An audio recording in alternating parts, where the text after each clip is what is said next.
मोहम्मद बिन रशीद अल मखदूम। हो सकता है आप में से बहुत लोगों ने इनका नाम सुना हो और कुछ लोगों ने ना सुना हो, तो आज मैं इनके बारे में बात करूंगा और साथ ही आपको दुबई की कुछ ऐसे बातें भी बताऊंगा जिसे आप शायद ना जानते हो। मोहम्मद बिन रशीद अल मखदूम का जन्म 15 जुलाई 1949 को दुबई में हुआ। इनके पिता का नाम राशिद बिन सैद अल मखदूम और माँ का नाम लतीफा बिन हमदान अल नहयान है। 1965 में माध्यमिक स्कूल की पढ़ाई खत्म करने के बाद अंग्रेजी पढ़ने व सीखने के लिए यूके चले गए और 1968 में दुबई लौटने के बाद अपने पिता के साथ अबू धाबी के तत्कालीन शासक शेख जायद अल नहयान के साथ एक बैठक में शामिल हुए, जिस पर वे संघ के लिए सहमत हुए और यूएई में 1971 में यूके की स्वतंत्रता प्राप्त करने के बाद शेख मोहम्मद को रक्षा मंत्री बनाया गया। शेख मोहम्मद अपने पिता की दुबई की घटती तेल भंडार के लिए चिंतित रहते थे, जिससे वे भरपाई के लिए अर्थव्यवस्था में तेजी लाने और तेल का अंतर्राष्ट्रीय व्यापार करने के लिए पर्यटक स्थल के रूप में शामिल हो गए, जिससे अमीरात के सकल घरेलू उत्पादन का 95% गैर तेल आधारित हो गया और पर्यटक 20% योगदान देते थे, जिससे उनकी घटती तेल भंडार की चिंता समाप्त हो गई। और उनके कुछ सालों बाद शेख मखदूम ने दुबई के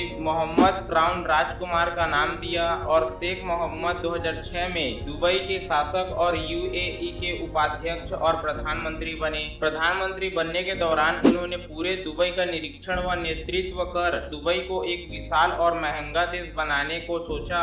उन्होंने प्रधानमंत्री बनने के 2 साल बाद ही सन 2008 में अमीरात ने दुनिया की सबसे ऊंची इमारत बुर्ज खलीफा का शुभारंभ किया और साथ ही साथ Dubai mall, shopping mall, Dubai metro जैसे बड़े बड़े योजनाएं उन्होंने कुछ सालों में ही स्थापित कर दिया। हालांकि यह काम उन्होंने अरबों डॉलर का उधार लेके किया, जिससे वैश्विक वित्तीय संकट के कारण दुबई का रियल एस्टेट मार्केट क्रैश हो गया और 2009 में राज्य से जुड़ी कंपनियां अपने ऋणों में चूक करने के करीब आ गई थी। तब अबू धाबी ने एक बड़ा कदम रखा और दुबई सरकार को धन उधार दिया, जिसकी उसे सख्त जरूरत थी। रेत और समुद्र के बीच दुबई जैसा रियल एस्टेट बनाने की सोच रखने वाले शेख मोहम्मद बिन राशिद अल मखदूम का कहना है कि अमीरात मैन सबसे बड़ी उपलब्धि है जिस पर उन्हें गर्व है और भविष्य में सभी पीढ़ियों के लिए एक प्रेरणादायक अनुभव है। अगर इनके निजी जीवन की बात की जाए तो इनका नेटवर्थ करीब 14 अरब डॉलर है, जो कि अरबपतियों की सूची में शामिल है। शेख मोहम्मद सुपर कारों में गहरी रुचि रखते हैं और उनके पास करीब 100 से अधिक कार है। इनमें BMW, Royals Royce, Mercedes, Ferrari तो है ही, पर उनकी सबसे favourite car Mercedes Benz G55 AMG है, जो कि विशेष रूप से उनके लिए बनाई गई है। अगर आप पहले के मुकाबले आज के दुबई शहर को देखेंगे तो आपको जमीन आसमान का फर्क नजर आएगा।